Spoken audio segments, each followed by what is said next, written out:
Bienvenido a La Salud en tus manos, un programa que hacemos aquí en Popular Televisión y que también emiten nuestros amigos del grupo Cadena Media. Hoy vamos a hablar del dolor de espalda. Realmente estamos tratando o vamos a tratar un tema que es muy frecuente. Más del 90% de las personas adultas en alguna ocasión ha tenido un dolor de espalda. Vamos a ver cuáles son las causas más frecuentes, pero sobre todo incidiremos en cómo prevenir estos dolores de espalda y si una persona ya lo tiene, cuáles serían los tratamientos más adecuados. Para todo ello tenemos en el plató a los siguientes invitados. María Monteagudo, que es la jefe de servicio del Servicio de Rehabilitación del Hospital Virgen de la Risaca. María, muchas gracias por venir, bienvenida. Gracias, Juan, muchas gracias. Manuela Guillén, que es médico especialista en medicina familiar y comunitaria, que ya ha colaborado en otros programas. Muchas gracias por venir, Manuela. Martín García Muñoz, que es médico especialista en anestesia y que ahora en el Hospital Reina Sofía se encarga de la unidad del dolor. Trabaja en la unidad del dolor. Bueno, y además es profesor aquí en la UCAM. Muchas gracias, Martín, por venir. Y Miguel Marín, que es médico especialista en neurocirugía en el Hospital Virgen de la Risaca, que nos va a aportar su conocimiento en los dolores de espalda. Muchas gracias por venir. Gracias a ti por la invitación. Miguel. Y vamos a dar paso, hemos sacado las cámaras a la calle para ver qué quería saber la gente sobre el dolor de espalda. Vamos a ver qué les interesa a la gente de la calle. ¿Qué clase de ejercicio tengo que hacer para que no me duela la espalda? Porque antes me dolía mucho, ahora me duele menos, pero ¿qué clase de sujeción? ¿Qué es bueno para la lumbalgia en general? Me gustaría saber qué sujeción me tengo que poner porque cojo mucho peso en el trabajo, entonces me duele la espalda. Estas preguntas las vamos a ir respondiendo a lo largo del programa. Para seguir un orden, voy a empezar contigo, María. ¿Por qué duele la espalda? Bien, como tú has dicho, el 90% de la población va a tener en algún momento de su vida dolor de espalda. Pues de toda esa población, en el 80% no es posible identificar una causa que nos justifique el dolor. El dolor de espalda comienza y permanece por un mecanismo neurológico, fundamentalmente. Se activa en terminaciones nerviosas concretas, A, delta y C. Esas fibras llegan a producir dolor, aumenta la tensión muscular, la contractura muscular, y esa contractura muscular además se encarga o provoca que el dolor se perpetúe, se cierra el círculo vicioso, mantiene activas esas terminaciones nerviosas. Ahora bien, aparte de eso hay que tener en cuenta unos factores predisponentes y a la cabeza de ellos está la falta de ejercicio, bueno, que es importante. Profundizaremos después en ese tema, pero lo que has dicho es que el 80% de las veces no sabemos exactamente la causa, ¿no? Justifica el dolor. Vale, por eso es importante, porque a veces la gente nos insiste mucho. Oye, ¿y por qué me duele la espalda? Y el 80%, claro, a pesar de todo. Manuela, como médico de atención primaria, me imagino que la consulta del dolor de espalda debe ser muy frecuente. En esa primera visita, cuando entra un paciente y dice, doctora, me duele la espalda, ¿qué hacéis en esa primera visita? Primero, decir que efectivamente la consulta por el dolor de espalda es frecuentísima en atención primaria. Un médico de familia puede ver al año tiene unas 10.000 consultas, pues la segunda causa, después de las infecciones respiratorias agudas, es el dolor de espalda. Con lo cual, imaginad el volumen que llega a la consulta de atención primaria. ¿Y qué es lo que hacemos de inicio? Pues, a ver, nosotros, voy a decir que lo más importante es hacer un buen diagnóstico diferencial, pero para ello lo que tenemos que hacer es una completísima historia clínica y tenemos que hacer una buena exploración. Porque esto es como la policía, tenemos que saber casi todos los dolores de espalda no sabemos a qué se deben, pero un pequeño porcentaje sí, y ese es lo que tenemos que tratar de identificar. Entonces, para ello nosotros tenemos que preguntar cómo es el dolor, qué características tiene, si es agudo, si es crónico, cuándo empezó, todo lo que nosotros, cuantas más cosas reunamos, mejor.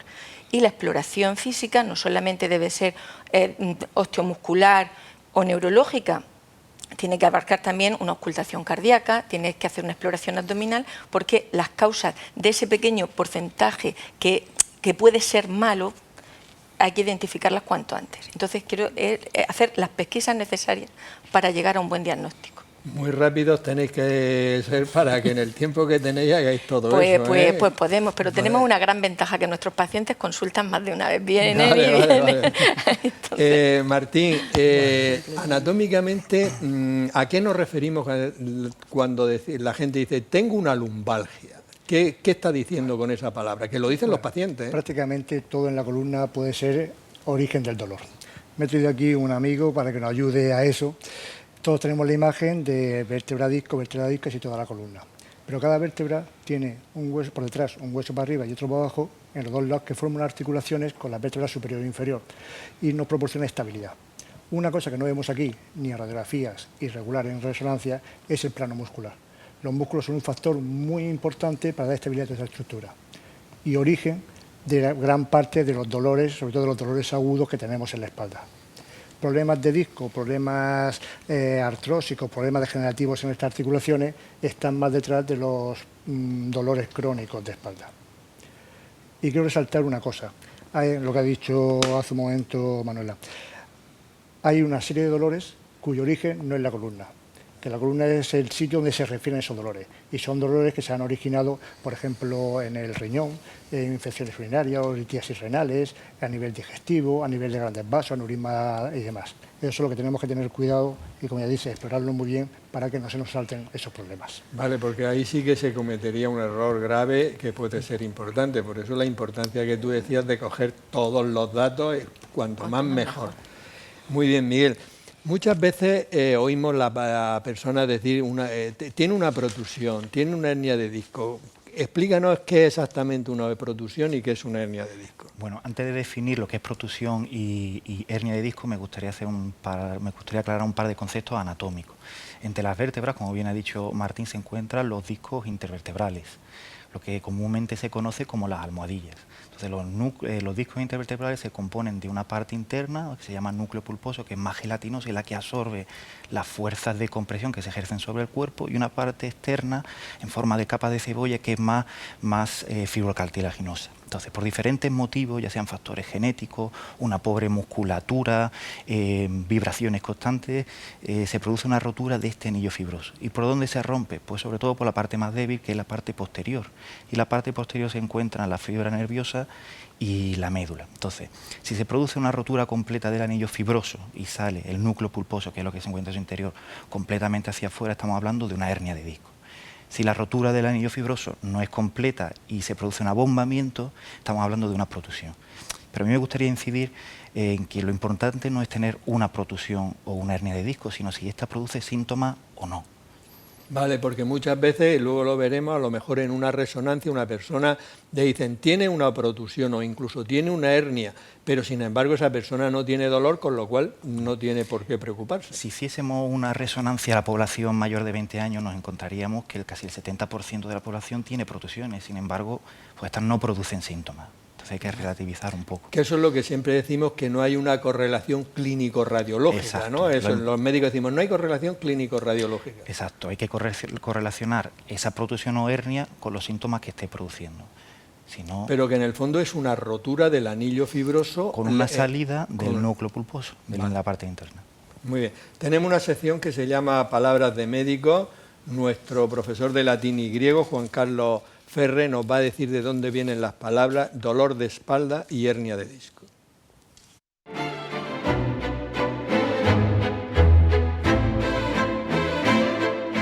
Muy buenas, hoy voy a hablaros del dolor de espalda y de la hernia de disco. Dolor, la palabra dolor de espalda no tiene mucho que contar, porque el dolor doloris es lo mismo en latín que en castellano. Quizás la palabra espalda tenga una procedencia un poquito más genuina, y es que viene de espátula, diminutivo de espata, que es espada, con un significado de espada pequeña y ancha, refiriéndose precisamente a los omóplatos. Por eso muchas veces a la espalda se le nombra en plural, las espaldas, porque hacía referencia a los dos omóplatos. Quizá tenga más sentido hablar de lumbalgia. Lumbus en latín significa parte baja de la espalda, y algos, algia, viene de algos, del griego, que significa dolor, lumbalgia sería el dolor de la parte baja de la espalda. En cuanto a la hernia en latín significaba exactamente lo mismo que viene a significar en castellano. Bulto que sobresale de la pared que lo contiene. Si es inguinal, pues que se ha abierto ahí un huequecito y sale como cuando aprietas un globo y sobresale un poquito. Si se trata de una hernia de disco, es el disco que está en la columna el que se mueve un poquito. Palabras de médicos.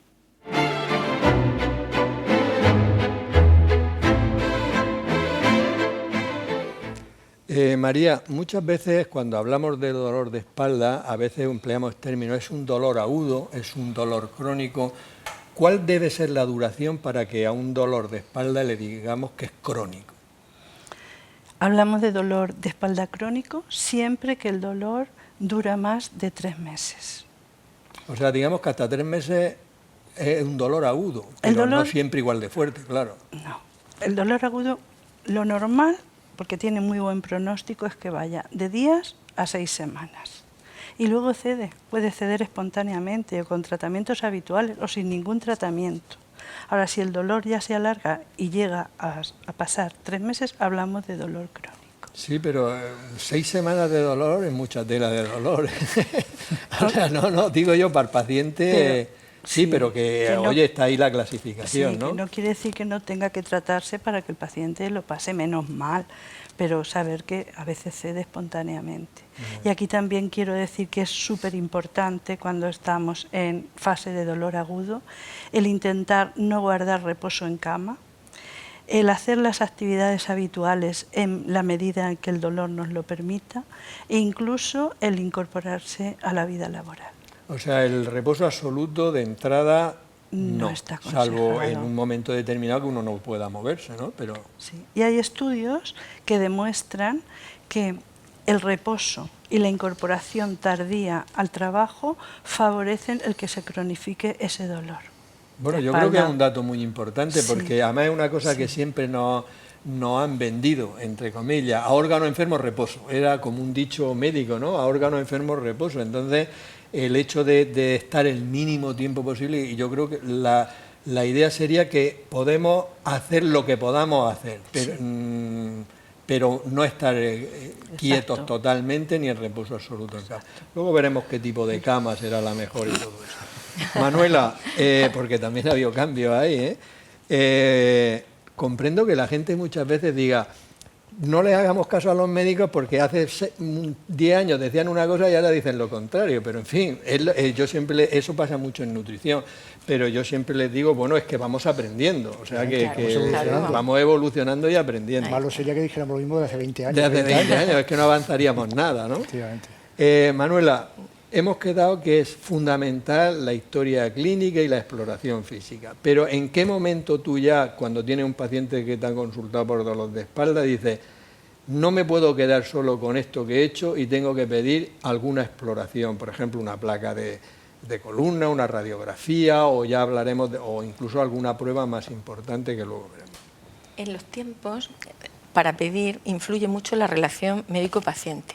Cuando el paciente conoce a su médico y confía en él, espera más, aguanta más, no aguantar con el dolor, sino confía más en el tratamiento, tiene más paciencia. Si conoce menos a su médico, normalmente reconsulta antes y esto puede acelerar el pedir alguna exploración complementaria. Nosotros creemos que resolvemos, porque además en 1 mes y medio la mayor parte de estos procesos que son benignos se han resuelto, con lo cual creemos que con una buena orientación, con un buen tratamiento, lo hemos resuelto y no vamos a pedir nada. Pero si el paciente reconsulta mucho, cuando ya han pasado unas 6 semanas, 1 mes y medio, pues a lo mejor podemos pedir una placa, o sea, una radiografía. Incluso a veces si se trata, por ejemplo, un paciente prostático, por ejemplo, que está con un dolor intenso ahí a nivel lumbar, pues a lo mejor no está mal pedirle una radiografía, a lo mejor hay una causa tumoral ahí encubierta, entonces podemos pedirla. Ahora, lo que sí nos cuesta mucho trabajo a los médicos de familia hacer, y el paciente todavía tiene que aprender mucho, tenemos que hacer mucho trabajo con la comunidad, es lo de las resonancias. Nosotros intentamos explicarle que la resonancia es salvo que veamos un signo de alerta, salvo que veamos algo que nos lleve directamente a pedir la resonancia, pues nosotros le decimos que la hacemos para algo. como muy bien ha dicho del compañero, quiero decir que si nos hiciéramos resonancia todos tendríamos alguna cosita, con lo cual, ¿para qué queremos hacerla si, por ejemplo, no se va a operar? Entonces nosotros intentamos contener eso. Una cosa que sí podemos pedir muchas veces, por si creemos que tiene un origen inflamatorio, una analítica, en la que pidamos reactantes de fase aguda, que pidamos cosas, entonces a lo mejor sí podemos pedir esto. Pero digamos que nosotros siempre lo orientamos sobre todo a no pedir pruebas complementarias. O sea que el mensaje para la población en general sería, cuando es un dolor agudo, que es el que dura hasta 3 meses, pero por las 6 primeras semanas, que es 1 mes y medio, salvo que encontréis algún dato que os haga sospechar, lo adecuado es poner un tratamiento y ver la evolución, que tampoco pasa nada por esa pérdida. No, pero eso me imagino que os costará un trabajo. Nos cuesta hablar. Dios ya ayuda. Bueno, yo creo que es comunicación, sí, es comunicación. Martín, hemos dicho que una persona le puede hacer una resonancia que tenga una protrusión o que tenga una hernia y que incluso no tenga ningún síntoma. Pero cuando tiene síntomas, ¿cuáles serían los síntomas de la protrusión y cuáles serían los síntomas de la hernia? Bueno, la protrusión actuaría en principio como afectando a las articulaciones posteriores de la vértebra y daría un síndrome facetario, un síndrome de dolor lumbar, que es un dolor muy característico en la zona lumbar, intensidad moderada, que afecta también a veces a la zona glútea. Es típico que te quedas de pie plantón y te molesta, no puedes quedarte así, tienes que cambiar de postura, que si haces cualquier cosa con las manos separadas del cuerpo levantadas te molesta mucho la espalda, si cargas peso te molesta la espalda. Cuando te sientas, posturas así, un poco para adelante, estás comodísimo. Si te vas a sentar así, tienes que buscar la postura, ponerte un cojín en la espalda, ponerte boca arriba, dormir boca arriba te molesta, duerme de un lado o de otro. Entonces es lo típico del síndrome facetario, que es lo que se puede asociar realmente a una protrusión. ¿Por qué se llama síndrome facetario? Es que os gusta poner nombre a todo para que la gente no se entere. Las articulaciones posteriores, las articulaciones facetarias, realmente es el origen de ese dolor, porque están forzadas. Vale. Bueno, una simplificación, pero me lo vaya a permitir. Sí. Vale. Cuando la inflamación que acompaña esa protrusión comprime un nervio, o la hernia de disco comprime un nervio o irrita el nervio por los químicos que produce, se produce un dolor que a lo largo del trayecto de ese nervio, por la pierna para abajo, hasta gemelos, tobillo, piel, la ciática que dice todo el mundo habitualmente. Entonces, cuando tenemos una protrusión podemos tener las dos cosas, o dolor lumbar, o dolor ciático, o una mezcla de las dos cosas, que a Dios gracias son los menos pacientes. Porque puede tener las dos cosas, el dolor lumbar y que se le irradia. Y con irradiación hacia la pierna. Vale. Y Miguel, por ejemplo, cuando la protrusión o la hernia que sea sintomática es a nivel cervical, ¿qué es lo que nota el paciente? Bueno, pues a nivel cervical puede originar diversos tipos de síntomas. Tenemos desde la compresión radicular, que es la compresión de un nervio y da dolor irradiado en el brazo, con pérdida de sensibilidad en una región concreta de la piel, que se llaman dermatomos, con una alteración de los reflejos, una pérdida a lo mejor de la movilidad fina, y si tenemos una compresión de la médula da otro tipo de síntomas, como es por ejemplo una inseguridad de la marcha, una alteración de los esfínteres, alteraciones de la sensibilidad en los pies, en los dedos, y eso nos ayuda a diferenciarlo la resonancia y la exploración clínica. Muy bien. Pues María, una pregunta que creo que es bastante difícil. ¿Cuándo está indicado pedir una resonancia o un TAC? ¿Y cuál de las dos pruebas es mejor en estos casos? Bueno, es difícil, pero se ha aclarado aquí ya en parte.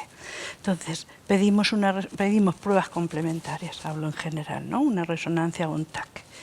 Pues lo vamos a pedir ante la aparición de unos síntomas de alarma que se han comentado ya muchos aquí. Entonces, tenemos del dolor de espalda que hemos hablado agudo, que es de características mecánicas, que empeora con el movimiento, cambio de postura y mejora con el reposo, pues podemos encontrar un dolor que ha cambiado de características, que ya duele en reposo, que despierta por la noche, que nos orienta hacia un origen inflamatorio. O bien podemos encontrar un dolor irradiado a miembro inferior, muslo, pierna, pie, con pérdida de sensibilidad, con pérdida de fuerza, una alteración de la marcha, una alteración del control de esfínteres, o bien síntomas generales, fiebre, pérdida de peso, pérdida de apetito.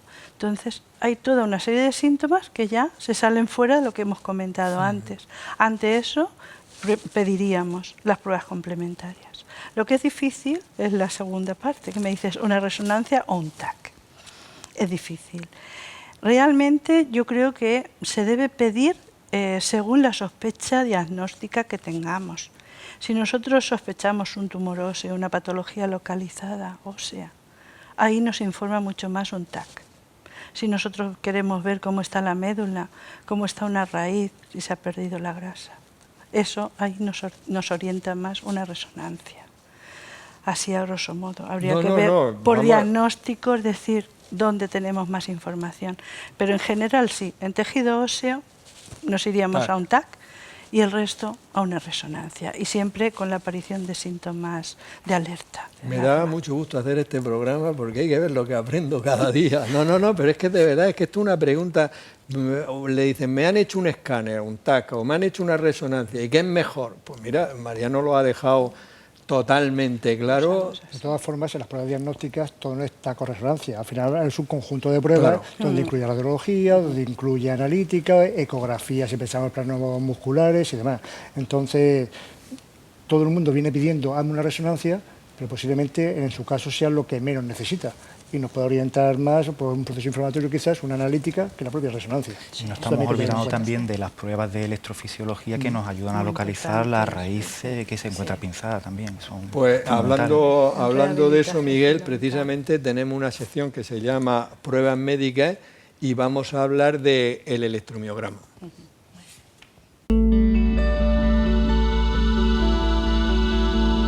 Vamos a hacer una electromiografía. La electromiografía consta de dos partes. Una sería el estudio de los nervios, que en realidad no es una electromiografía, sino una electroneurografía, que es el estudio de los nervios. Vamos a medir las velocidades de conducción. Y a su vez consta de dos partes, la parte sensitiva y la parte motora. Esta primera parte se hace a base de electrodos de superficie, que son pegatinas, por lo tanto no vamos a pinchar al paciente. Le colocamos electrodos de superficie, pegatinas, en la parte más distal de los nervios, que es donde terminan las fibras sensitivas, y después vamos a estimular el tronco nervioso. Vamos a dar unos pequeños calambres, que son de muy baja intensidad, para estimular el tronco nervioso, y medimos la respuesta en la parte más distal. Un poquito de corriente y vamos aumentando hasta ver, ¿ves? Ahí tenemos la respuesta del nervio mediano. Medimos la distancia y con ello sabemos a qué velocidad conduce ese nervio. Así sabemos si tiene alguna enfermedad, si está atrapado en este tramo, con más nervios que estudiemos si tiene una polineuropatía o cualquier otra enfermedad. Los nervios casi siempre son mixtos, llevan parte de fibras sensitivas y parte de fibras motoras, entonces estudiamos los dos componentes. Para hacer la velocidad de conducción motora, los electrodos los colocamos encima de un músculo y estimulamos también el tronco nervioso y medimos la velocidad en la que tardan las fibras motoras en llegar desde el nervio hasta el músculo. Ahora vamos a hacer una velocidad de conducción motora, es con mucha más intensidad y sale, eso sería un potencial motor. Para hacer una velocidad de conducción motora se estimulan más puntos, no solo en uno, sino en dos, y se calcula la distancia entre los dos puntos.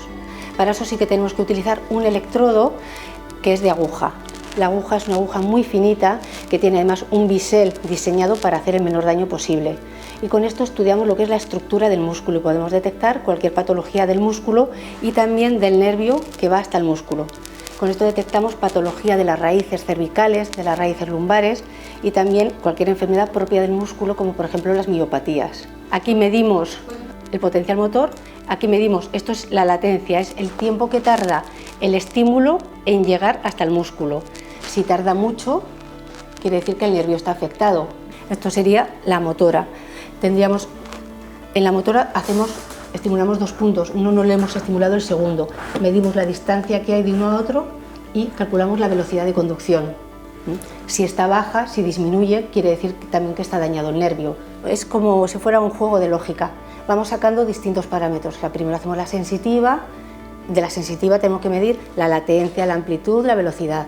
De la motora tenemos que medir la latencia, la amplitud y con todo eso vamos viendo qué parámetros están afectados y según qué parámetros están afectados vamos haciendo el diagnóstico.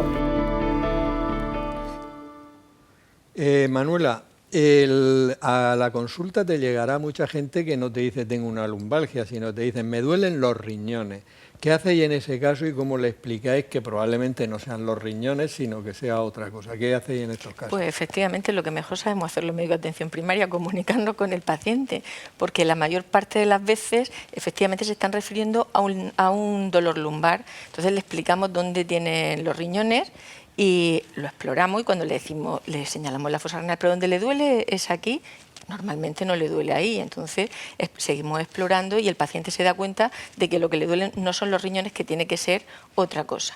No obstante, a veces pues no pasa nada por hacer una exploración genitourinaria, pedir un láctis o algo así para estar completamente seguros que no es nada de... láctis te refiere a una tira de orina, una tira de orina en el momentico lo hacemos, no tienen infección y se van más tranquilos, pero claro que sí, la gente suele decir, especialmente en nuestra zona, en Murcia, a la gente le duelen los riñones, no le duele la espalda, le duelen los riñones. Le duelen los riñones. Martín, ¿cuándo se debería demandar un paciente a la unidad del dolor? Porque me imagino que en atención primaria algunos pacientes cuando lleven un mes de dolor dirán ¿por qué no me manda a la unidad del dolor?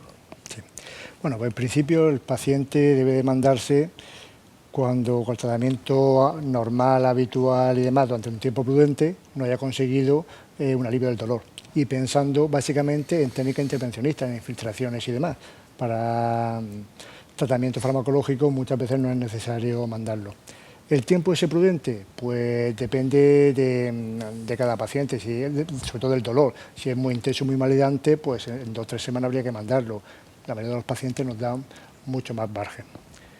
¿Qué tipo de pacientes serían los que habría que mandar? Pues en general vemos todo tipo de pacientes con dolor, pero hablando de lumbalgias, las radiculopatías, las ciatalgias, me responden muy bien a técnicas epidurales cuando no ha respondido tratamiento previo, los síndromes lumbares, los dolores lumbar cuando no ha respondido tratamiento previo a infilaciones facetarias responden bien. Hay un cuadro muy característico entre las personas mayores que son la estenosis de canal, que se ponen a andar y no es que les duele la espalda, es que de pronto les duele mucho las piernas y tienen que pararse. Se paran unos segundos y pueden seguir andando, pero eso le va limitando su capacidad para moverse. Pero le duelen las piernas, no como el dolor vascular de los que miran los escaparates. No, pero al final es una clínica muy parecida en el sentido de que pueden andar 50, 100 metros y tienen que pararse. Una claudicación intermitente, una claudicación neurógena.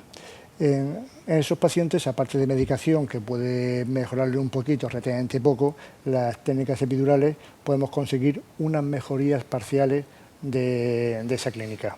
Unas mejorías parciales y además durante un tiempo. Llega un momento en que se cronifican tanto que ya no... Realmente cuando vemos que más que dolor se paran por pérdida de fuerza, ahí ya la técnica epidural funciona un poquito. Ya habría que plantearse si es posible, darle trabajo a los quirúrgicos, o si pueden hacer la menestomía, el ligamento amarillo, alguna cosa que por la gestión de los pacientes no siempre es posible. Y luego los quirúrgicos se llevan la gloria en un ratico y nosotros somos los que lo aguantamos toda la vida, ¿eh? No. De todas formas me gustaría... A ver, la accesibilidad que tiene el médico de atención primaria, o sea, para mandar a sus pacientes a la unidad del dolor, o sea, no es fácil, la accesibilidad no...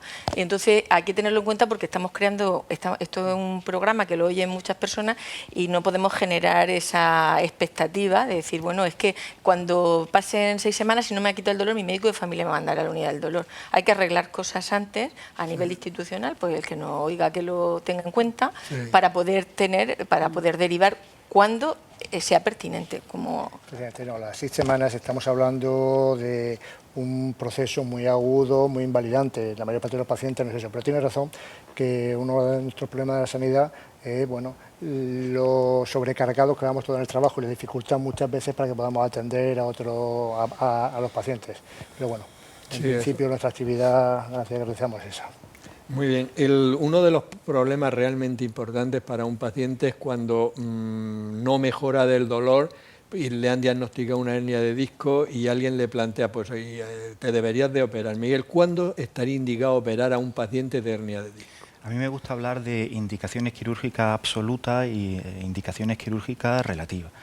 Las indicaciones quirúrgicas absolutas son muy infrecuentes. Tenemos dos ejemplos. Uno que es el síndrome de cola de caballo, por ejemplo, a la región lumbar, que es cuando se produce una compresión de las raíces lumbares y sacras con una pérdida del control de esfínteres, una pérdida de fuerza, una anestesia en silla de montar. Entonces, esto es una indicación quirúrgica absoluta e incluso urgente. Otra indicación quirúrgica absoluta es cuando tenemos una pérdida de fuerza progresiva, por ejemplo, o en los brazos o en las piernas, porque se está produciendo un daño a nivel de la raíz y ese nervio hay que liberarlo de la compresión que le está sometiendo el disco. Y luego tenemos la relativa, por ejemplo, los pacientes con dolor.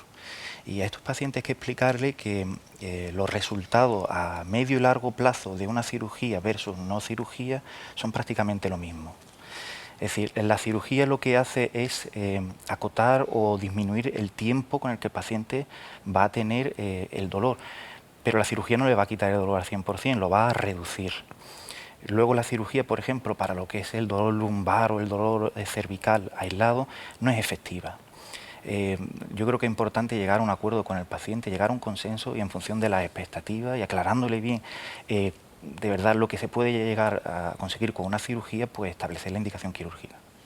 No ha quedado muy claro, pero sí tenéis perfectamente qué es lo que se le debe quedar a la gente en la mente, de que hay unas indicaciones precisas y, como tú has dicho, incluso a veces casi urgentes para indicar la cirugía. Y lo otro ya, lo del dolor, hay que cogerlo y verlo muy detalladamente. Se puede esperar incluso entre 6 y 12 semanas, donde es muy recomendable realizar terapia física, adecuar la medicación y, por supuesto, nada de reposo. Hay que trabajar la musculatura abdominal, lumbar y cervical.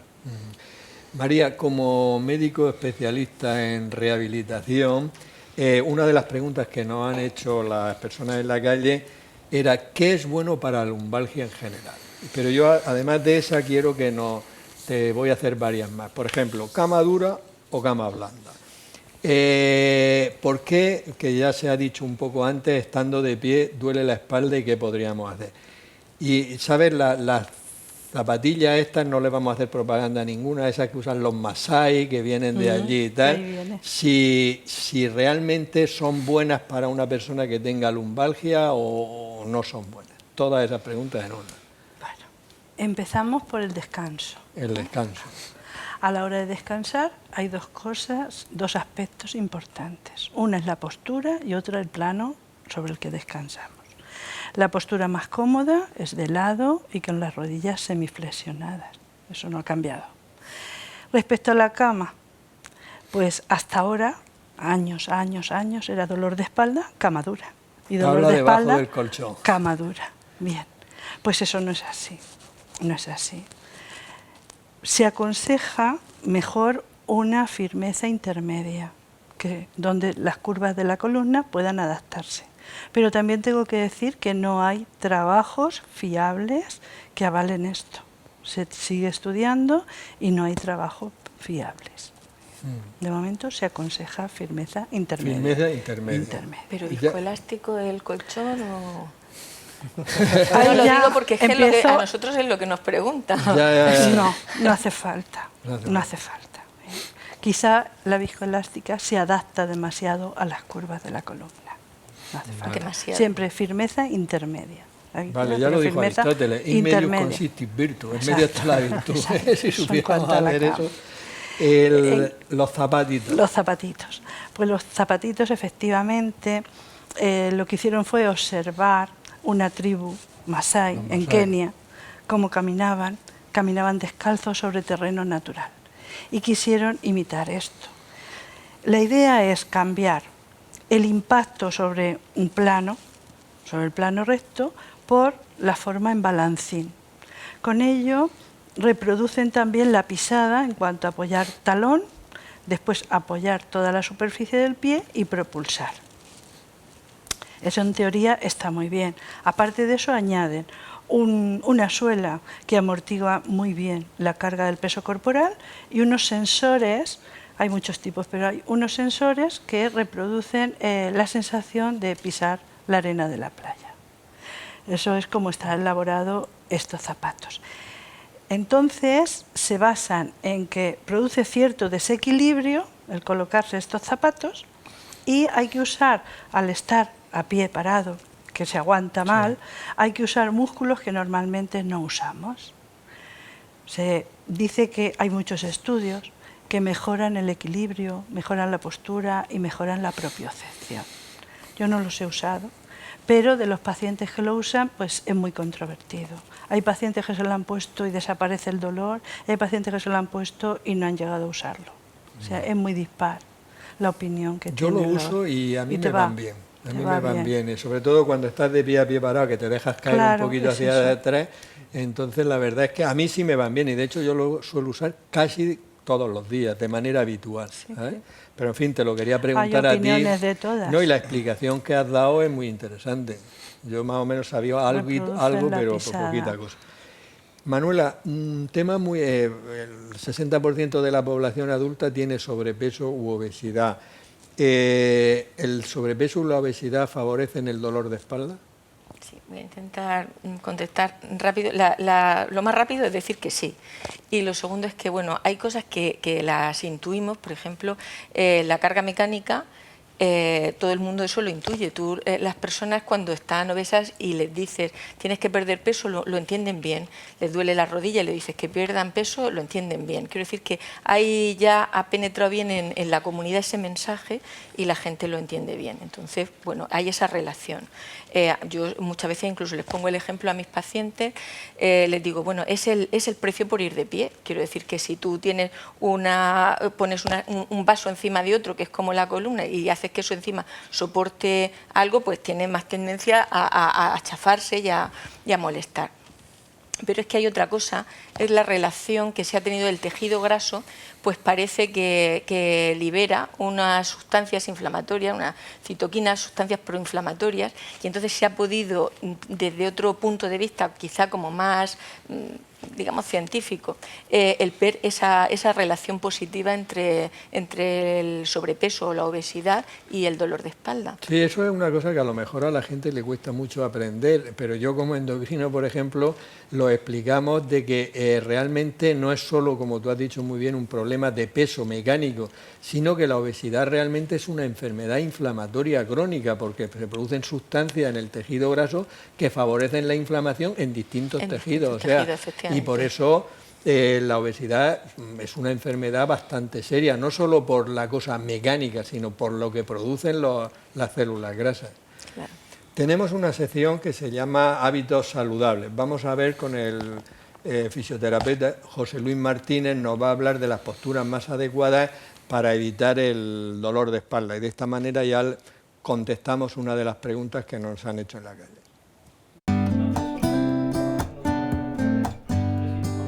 Cuando una persona está sentada, debe de respetar al máximo de lo posible las curvas naturales de la columna.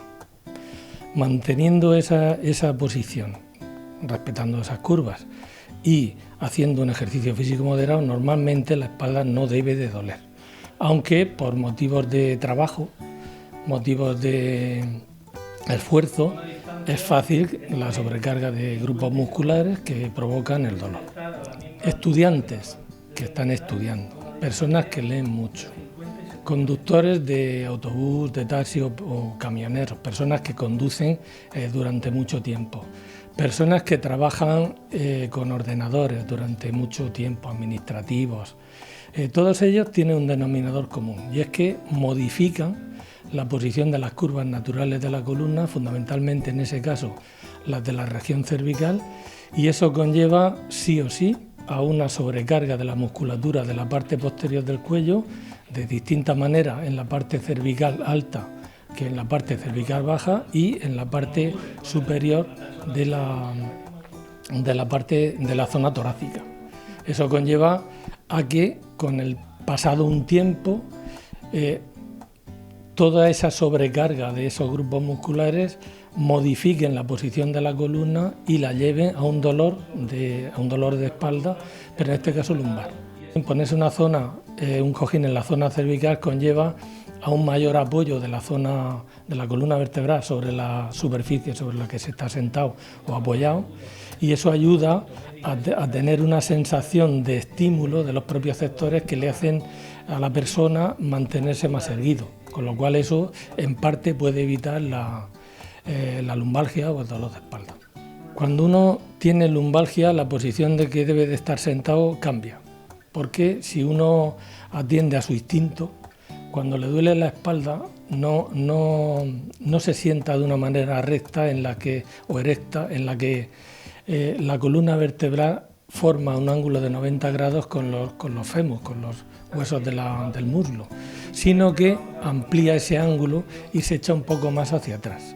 De manera que cuando a uno le duele la zona lumbar no se da cuenta, pero busca una posición antiálgica o lo que llamamos posición antiálgica, que es cuando en esa posición a uno le duele menos, y entonces en lugar de sentarse con ese ángulo de 90 grados entre el muslo y la columna vertebral, lo que hace es que se sienta al borde de una mesa o de la silla para abrir ese ángulo y fabricar o hacer que la curva natural de la zona lumbar, la lordosis lumbar, aparezca. Mientras se anda, uno puede, depende de la superficie por la que ande, depende de la velocidad, depende del esfuerzo que vaya haciendo, pues también la posición de la columna se modifica, pero es muy estimulante y es muy sano el simple hecho de meter la barbilla un poco hacia atrás y de llevar los hombros un poco también hacia atrás. De esa manera obligamos a la espalda a mantener las curvas naturales y nos lesionaremos menos. Martín, imagínate que llega un paciente que Manuela te ha derivado y en tiempo prudente, no la mires con malos ojos por eso. Nunca, faltaría más. Y llega a la unidad del dolor con una lumbalgia porque ya no se le ha quitado en 6 semanas. ¿Qué es lo que tú haces en esa primera consulta? Aparte de la historia y la exploración, ¿qué medidas, digamos, ya de tratamiento tomas? Primero decir que nosotros habitualmente vemos pacientes con lumbalgias crónicas, no con lumbalgias tan agudas. Las lumbalgias agudas, la mayoría son autolimitadas, se basa en el tratamiento en antiinflamatorios, relajantes musculares, corticoides puntualmente y se suele beneficiar mucho de rehabilitación. Esto en las crónicas cambia todo un poquito, porque los antiinflamatorios intentamos evitarlos por las complicaciones que pueden dar a nivel renal, tensión, gástrico y demás. Relajantes musculares y corticoides puntualmente pueden valer, pero no para el proceso. Entonces, el tratamiento se basa básicamente en paracetamol y en opiáceos, bien menores, tipo tramadol, o bien opiáceos mayores según las características del dolor. Y sobre eso he dicho antes que era una unidad eminentemente intervencionista, infiltraciones. Si hablamos de dolores radiculares o algún tipo de dolor lumbar, infiltraciones epidurales. Si hablamos de lumbalgias mecánicas, habitualmente infiltraciones en las articulaciones posteriores de la columna, infiltraciones facetarias. Es el tratamiento. O sea que lo que hacéis son, de entrada, en estos casos que tú has explicado, una infiltración. Habitualmente sí. ¿Y lo que infiltráis qué lleva? Lo habitual es que lleve corticoides, una chispita de anestésico local para que no le moleste. Yo siempre digo a los pacientes que son mentirigías, es para que se vayan contentos. Y después el corticoide, que realmente lo que va a producir ese efecto antiinflamatorio y demás, y va a producir esa analgesia, que no quiere decir que sea completa, pero sí lo suficiente para que mejore desde el punto de vista funcional y que los fármacos den tiempo a que vayan haciendo su efecto, que es realmente el objetivo que buscamos. Pero solo pone, o sea, lleva un poquito de anestésico, pero no es una cantidad de anestesia, digamos, importante que anestesie el nervio por la raíz, por decirlo. O sea, que es el corticoide el que va a hacer el efecto. Son procesos crónicos donde está implicado mucho inflamación, muchas contracturas musculares y demás. No vamos a anestesiar la zona. Lo que queremos es desinflamar la zona para que vuelva a una dinámica más normalizada. ¿Al cuánto tiempo más o menos mejorará ese paciente y al cuánto tiempo podéis repetir otra infiltración? Bueno, cuando hacemos una infiltración, ese día se van contentos por el chip de anestesio. Al día siguiente el efecto es mucho menor porque se ha pasado ese efecto anestésico. El corticoide tarda 2-3 días en hacer efecto. Entonces a los 2-3 días empieza a mejorar y una mejoría progresiva que dura 10, 12, 15 días y a partir de ahí se estabiliza. ¿Cuánto tiempo se estabiliza? Pues desde pacientes que tenemos 6 meses, 3-4 meses o pacientes que duran muy poquito. ¿Cuándo se puede repetir? Que es lo que me estaba preguntando. Pues si la infiltración me dura 15 días no merece la pena repetirla. Si la infiltración me dura 5 o 6 meses, sí se puede repetir. Hacer 2 o 3 infiltraciones al año, no por el número, sino por el sentido, el resultado, merece la pena. Hacer una infiltración cada 15 días, ni el paciente se deja, ni yo se la hago, es que no tendría ningún sentido. No, pero creo que el dato es muy importante porque habrá gente que a lo mejor piensa que oye, pues porque una infiltración cada 15 días, pero es que eso indica un resultado muy pobre. Muy Estás pobre, diciendo no vale. como máximo 3 al año, por ejemplo, Sí. sería... Muchas veces en epidurales sí hacemos una y a los 15 días la repetimos, simplemente para prolongar el efecto, pero como tema puntual y ya está, no es que sistemáticamente hagamos eso. ¿vale? Vale. Pero en una lumbalgia crónica de estas que estamos hablando, que es crónica, por ejemplo, a un paciente le haces 3 infiltraciones en un año y está bien todo el año, ¿eso se puede repetir a lo largo de los años? Se puede repetir. Lo que pasa es que tenemos más técnicas. Si vemos que con infiltración de corticoides conseguimos una mejoría de 3-4 meses, se repite esa infiltración a los 3-4 meses con radiofrecuencia. Entonces, Vale. selectivamente vamos al nervio, que inerva esa articulación y atontamos el nervio, hacer una pequeña neurolisis térmica del nervio. Eso nos Neurolisis da- es como destrucción. Con una aguja localizamos el nervio y le damos calor a la aguja, 80 grados. Dejamos el nervio al dente, como si fuera un espagueti al dente.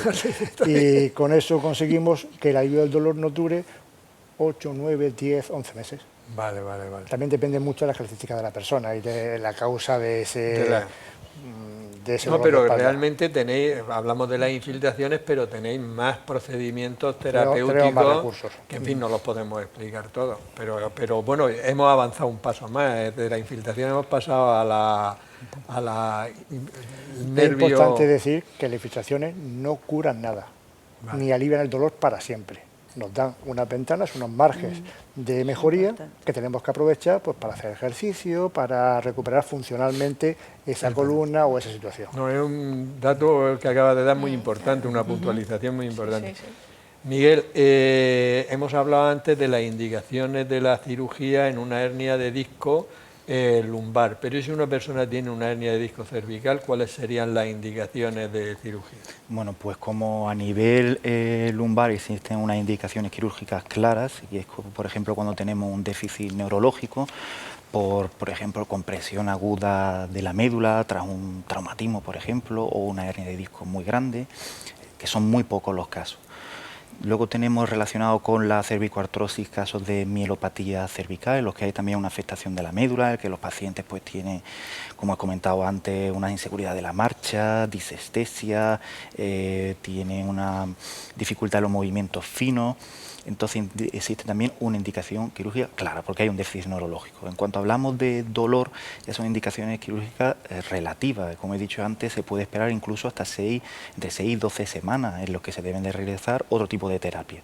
Y como he comentado antes, lo que hay que llegar a un consenso con el paciente para establecer una fecha o hasta cuándo debemos seguir con la terapia conservadora, hasta cuándo debemos aguantar o cuánto puede el paciente aguantar según su situación de vida, situación laboral, social. Muy bien. Una pregunta que nos han hecho en la calle, María, era una persona que, por lo que se ve en su trabajo, tenía que coger peso con bastante frecuencia. Entonces, ¿qué medidas de sujeción y cómo tenía que manejar ese peso para que no le afectara, no le produjera dolor de espalda? Bien, pues lo que más manejamos son, como medida de contención, son las fajas de contención. Las fajas de contención son siempre semirrígidas. Quiere decir que van a limitar muy poco la movilidad. Van a ejercer una presión abdominal que con ello disminuye la sobrecarga muscular sobre columna, pero además disminuye la presión también entre los discos intervertebrales. Hay que decir que estas fajas siempre las vamos a usar a tiempo parcial. A tiempo parcial van a tener la ventaja que he dicho sobre la columna, pero es que además nos van a facilitar el que ese paciente o esa persona que está trabajando, está activo, pueda seguir su actividad habitual y pueda llevar su trabajo, siempre a tiempo parcial. Y no hay que pensar solo en la persona que trabaja manejando cargas. Las aconsejamos mucho en amas de casa. Los movimientos de flexión anterior de columna combinados con rotación son los que más daño. Claro. Sí, es donde, en ese movimiento es donde la columna se ve más desprotegida. Entonces, por ejemplo, aconsejamos a una ama de casa colocarse la faja pues por la mañana, que es cuando más tareas de casa está haciendo, inclinándose y rotando. Y en la persona que maneja cargas, la sujeción y aparte pues el levantamiento, enseñarle cómo se manejan las cargas, el levantamiento a base de miembros inferiores, no a base de la espalda, y el llevar la carga lo más próximo al cuerpo. Se no me ocurre desplazado. que las personas estas que trabajan en los hoteles, que lo de hacer la cama, que hacer la cama es una cosa complicada para la espalda, ¿no? Esas personas, por ejemplo, deberían de llevar la faja mientras que están trabajando, por lo que tú has dicho, sería muy conveniente. Efectivamente, a tiempo parcial en horario laboral, sin más. Si se hace a tiempo completo, pues tiene efecto negativo, porque mientras estamos con la faja puesta no estamos usando los músculos que mantienen la columna y estamos perdiendo capacidad. Pues eso sería porque es verdad que se quejan mucho estas personas de dolores de espalda muy frecuentemente, pues bueno, es por lo menos una ayuda que se les puede prestar. Manuela, imagínate que te llega a la consulta un paciente con una lumbalgia, no muy intensa, pero en fin, ¿cuál sería el fármaco de elección? ¿Primero el paracetamol o lo que nosotros llamamos antiinflamatorios no esteroideos, como pueda ser el ibuprofeno, el naproxen, todas estas cosas? Bueno, no es fácil responder a esta pregunta. Hombre, para eso lo hago difícil, pero como soy listo.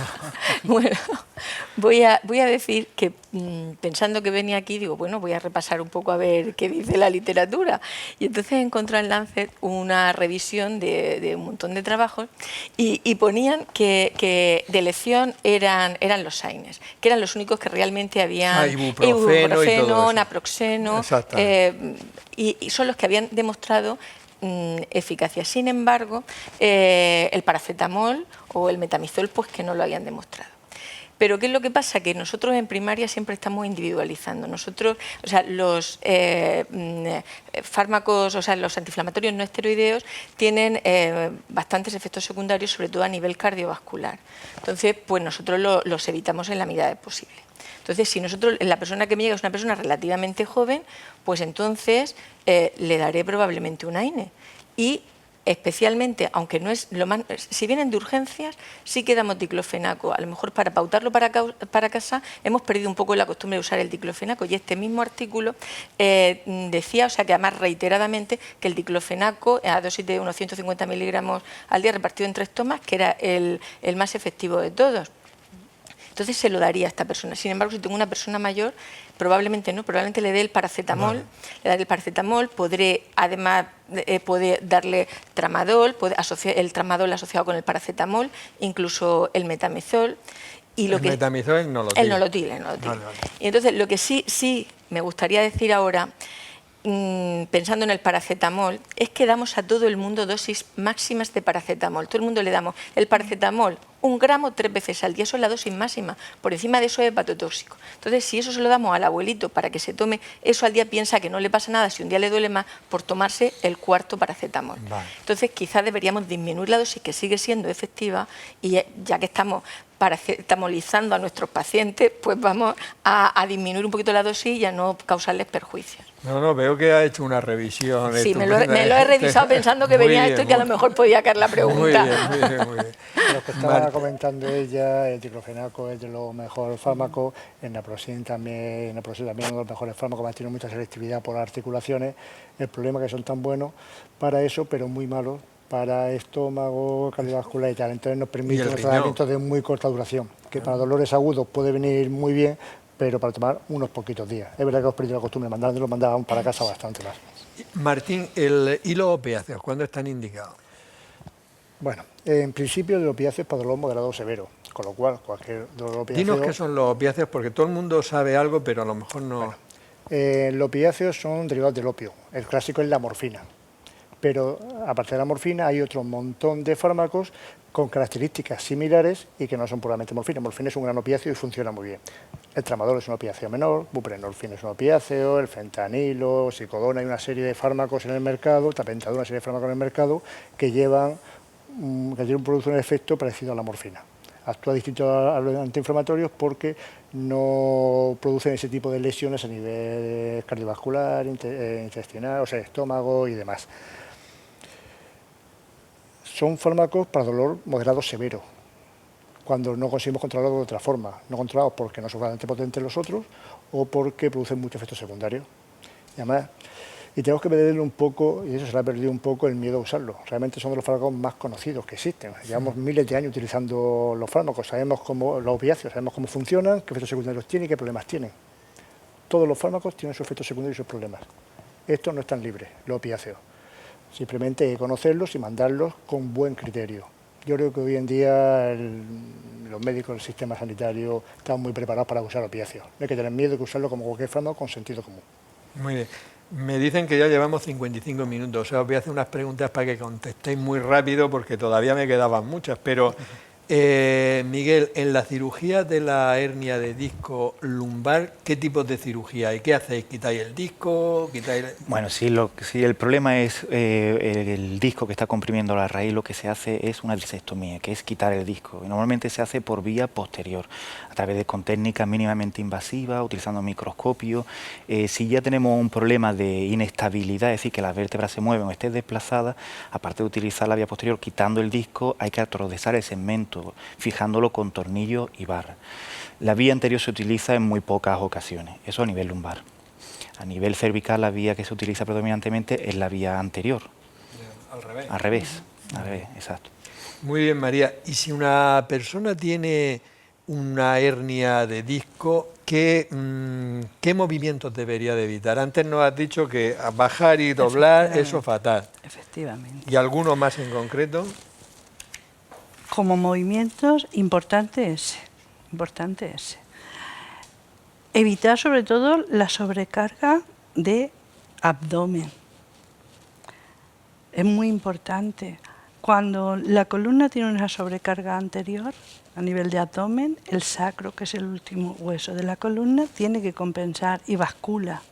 Al bascular aumenta esa curva y eso provoca dolor. Y al contrario también, si hay mucha tensión en la parte posterior, el sacro bascula hacia adelante, borra la lordosis, eso también es causa de dolor. Hay que mantener las curvas fisiológicas y hay que mantenerse activo. Muy importante, muy importante. Manuela, ¿cuándo en una persona con una lumbalgia aguda estarían indicados los corticoides? Urbasón, dacortina, etcétera. Otra revisión. Sí, bueno, no, esto va a ser brevísimo. Breve. A ver, el mejor antiinflamatorio del mundo son los corticoides, quiero decir, lo que pasa es que tienen efectos adversos, son malos para la diabetes, son malos para la tensión, son malos para un montón de cosas. Entonces, digamos que nosotros los usamos puntualmente en algún caso de lumbalgia aguda, sobre todo cuando sospechamos causas inflamatorias.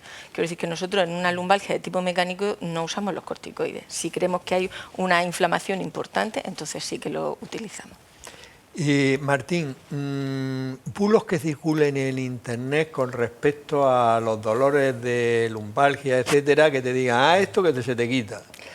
Bueno, en internet puede ser muy bueno o muy malo, o porque no sabemos quién escribe ahí. El peor es el que escribe con intención de venderte algo, tal vez es el peor. Pero cuando uno te pone 5 o 6 palabras técnicas, pues la mayoría de la gente no tiene criterio para saber si es importante o no es importante, o el grado de importancia que tiene. Para eso, que consulten al médico, que es el que está realmente informado. Yo, más que bulos, voy a resaltar 2 o 3 cosas que se han dicho aquí en la mesa, que están en el acervo popular, en ese conocimiento que tenemos todos y que realmente son erróneos. Como el reposo cuando te duele la espalda, métete en la cama con algo calentico en la espalda que se te va a quitar el dolor. Además digo calentico porque es lo que se dice aquí en Murcia, algo calentico. Sí. Y realmente no. Se ha visto que eso prolonga el tiempo de recuperación, que es mejor mantener una cierta actividad suave o moderada de forma continuada. Otra cosa que se hace mucho, y en invierno sobre todo, son las fajas. Esas fajas de neopreno que se pone, que van muy calentico y que bueno es para la espalda. No, irás calentito, pero para la espalda no es bueno. Para la espalda tiene que ser fajas con ballenas, se decía antes, con un refuerzo posterior, semirrígidas, como decía María, que nos permite una cierta movilidad y no llevarlas siempre, no, simplemente cuando vayamos a hacer ese esfuerzo o ese movimiento. Y por último, la resonancia. Es raro la consulta que 2 o 3 pacientes no digan, hágame una resonancia. Sí, pues si tienes una herida hace 2 años, sí, pero como no se me ha quitado el dolor para ver cómo estoy. No, la resonancia, la mayor parte de las veces no nos va a decir cómo está, nos va a dar datos específicos, artrosis, discopatía y tal, que ya conocemos. Como ha dicho antes Manuela, tenemos una serie de signos, síntomas y también María, signos y síntomas que nos van a decir que puede haber algo detrás de esa lumbalgia. Entonces, cuando el médico vamos a pedir la resonancia o la prueba que sea necesaria para eso. pero no es necesario. Muy bien, me parecen muy bien esas puntualizaciones, Martín. Entramos en los 5 últimos minutos, así que un minutico para cada uno, también como se dice en Murcia, un minutico. Aunque a nosotros nos ven en toda España, o sea que, bueno. Pero bueno, también está bien que sepan que aquí decimos minutico. Efectivamente. Está bien. Lo que tú quieras comentar, o resaltar algo, alguna cosa que todavía no te haya preguntado. Miguel. Sí, a mí me gustaría resaltar que cuando el paciente viene a la consulta hay que hablar de manera franca, hay que hablar de las perspectivas de la cirugía. Desgraciadamente no tenemos una varita mágica para curar a los pacientes y con la cirugía no se llega a quitar el dolor de manera completa. El éxito de la cirugía puede reducir el dolor como muchísimo en un 70%. No vamos a vivir libres de dolor cuando tenemos una patología así. Hay que mentalizarse, hay que mentalizar a los pacientes y hablarles claro. Me parece muy bien que cada uno tiene que saber hasta dónde se podemos llegar, porque Exacto. hoy en día la gente piensa que la medicina lo puede solucionar todo y realmente no es cierto. No es cierto, no es cierto. María. Pues a mí me gustaría decir que aparte del ejercicio es muy importante el conocer la estática corporal, el conocer muy bien las normas de higiene postural y el saber que en rehabilitación, aparte de la farmacología, aparte del ejercicio, tenemos muchos recursos físicos para tratar este tipo de pacientes y que no necesariamente tienen que acudir al gimnasio, que tenemos recursos que se pueden aplicar y ellos lo pueden tener en casa o en el trabajo. Están trabajando y pueden llevar un dispositivo pequeño, un tenso. Tenemos no muchos hemos podido recursos. hablar de los TEM porque nos ha faltado tiempo, pero haremos otro programa. Eso, tenemos muchos recursos. Manuela. Pues yo quiero emplear este tiempo en 2 pequeñas peticiones. La primera, a los pacientes que confíen en su médico de familia, que tiene los conocimientos suficientes para abordar la mayor parte de los dolores de espalda. Y la segunda, pues para todos los profesionales que estamos implicados en este dolor de espalda, para que seamos capaces de crear rutas asistenciales que para favorecer la atención de nuestros pacientes, que al final nuestro objetivo último es que mejore la salud de nuestros pacientes. Muy bien. Si fuera político te diría tomo nota, pero como no lo soy, lo transmitiremos. Muy bien. Martín. Realmente el futuro es lo que ella comenta, crear canales de conexión, de comunicación que nos permitan una información fluida en beneficio del paciente, no que cada cual funcione por libre. Yo quería resaltar simplemente una cosa. Sabemos que o tenemos o vamos a tener lumbalgia a lo largo de nuestra vida, casi todo el mundo. Sabemos que tenemos muchas formas de solucionarla, pero quizás la mejor solución es prevenirlo. Y yo quiero centrar el foco en la prevención, que no solamente nos va a dar más calidad de vida, sino si llegamos a tener esa lumbalgia va a ser de más corta duración y de menor intensidad. Hay factores predisponentes o que favorecen la lumbalgia, que se han dicho aquí, y son unas lacras típicas de nuestra sociedad: sobrepeso, sedentarismo y estrés. Esos 3 factores favorecen mucho el tener lumbalgia. Combatámoslos. Y se combate de una forma relativamente sencilla, que todos sabemos y casi nunca aplicamos: una dieta más o menos ajustada y un ejercicio físico, que no hace falta que sea muy importante. Lo fundamental es que sea constante, que sea repetido, que no hace falta que sea muy importante. Con eso conseguiremos tener una vida mucho más fácil, mucho más cómoda con la espalda. Si al final viene el dolor, como hemos visto, hay muchos profesionales y hay muchas formas de solucionarlo y estamos a su disposición. Muy bien, pues quiero daros las gracias a todos porque realmente habéis hecho un programa magnífico. Yo creo que las personas que lo vean verán que ha sido eminentemente práctico y el mensaje que habéis transmitido vosotros, primero intentar evitarlo, pero si ya lo tenemos, que tenemos muchas posibilidades de hacerlo llevadero ese dolor, incluso cuando son dolores crónicos. Por mi parte nada más, dar las gracias a todas las personas que nos seguís semana a semana y despedirnos hasta la próxima semana en un nuevo programa de La Salud en tus manos.